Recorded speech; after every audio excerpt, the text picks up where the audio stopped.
Today, we're pulling back the curtain on the two children of Henry Kissinger, David and Elizabeth. And trust me, their lives are not what you'd expect.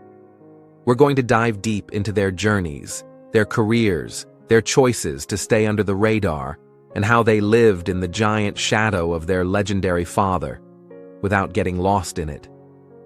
Growing up as a Kissinger wasn't exactly a walk in the park. While most kids were worrying about homework and baseball practice, David and Elizabeth were growing up with Secret Service agents outside their homes and newspapers printing their father's every move.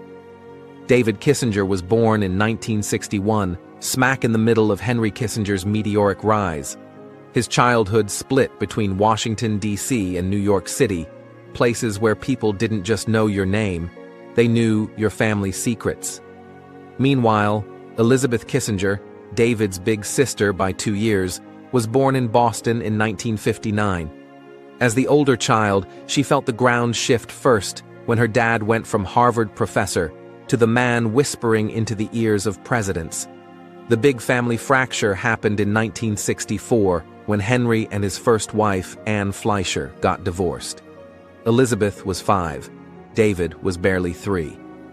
The kids stayed mostly with their mom, while their dad rocketed off into history books. But here's the crazy part. Despite having the world's most famous diplomat as their father, both David and Elizabeth decided to live way outside the political circus. Number 2, David Kissinger. After finishing up at Concord Academy in Massachusetts in 1979, the same Concord Academy known for producing Ivy League rocket ships, David didn't immediately chase fame. Instead, he took a quieter route. He went to college, details are scarce, and even earned a law degree. For a short time, he actually practiced law. Imagine that, the son of Henry Kissinger doing regular lawyer stuff. But David didn't stick around the courtroom for long. He pulled the ultimate career swerve and jumped into journalism. He wrote for Rolling Stone and Variety, 2 magazines about as far from politics as you can get. By 1992, he made another leap, this time into TV development. Walt Disney Television picked him up as Vice President of Development. His job? Dream up the next big sitcom during the biggest TV boom of the 90s. Talk about a pivot. And he crushed it. Over the next few years, David moved from Disney to Universal Television, climbing higher and higher, eventually running Universal's TV production arm. He helped greenlight shows that filled American living rooms. Then came 2004, NBC and Universal merged. David Kissinger and Angela Bromstad were named co-presidents of the brand new NBC Universal Television studio. It was a giant job, managing monster hits like Will and Grace and the Law and Order empire. But a year later, David made another gutsy move. He walked away from NBC Universal's skyscraper offices and joined Conan O'Brien's company, Conoco, as president.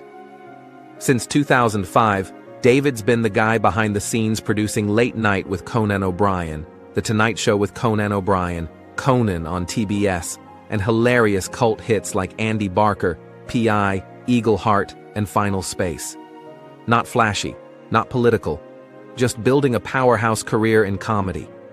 When Conan jumped to TBS after that late-night drama with Jay Leno in 2010, David was right there, helping steer the ship.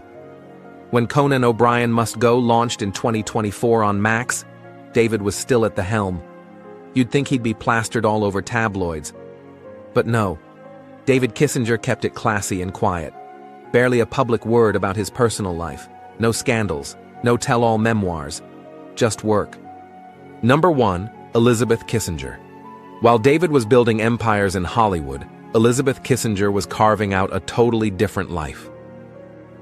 Born March 27, 1959, Elizabeth grew up with the same last name, the same pressures.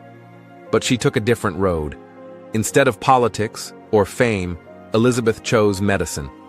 According to sources close to the Kissinger family, she went to medical school and became a practicing physician in the Boston-Cambridge area.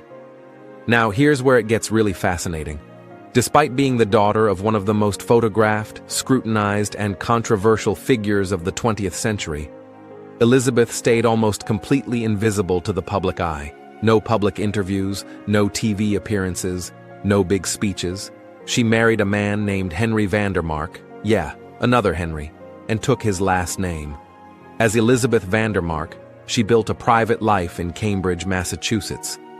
The only times her name really surfaces are in family obituaries and the occasional rare mention in biographies about her father. She could have cashed in on the Kissinger name 100 different ways.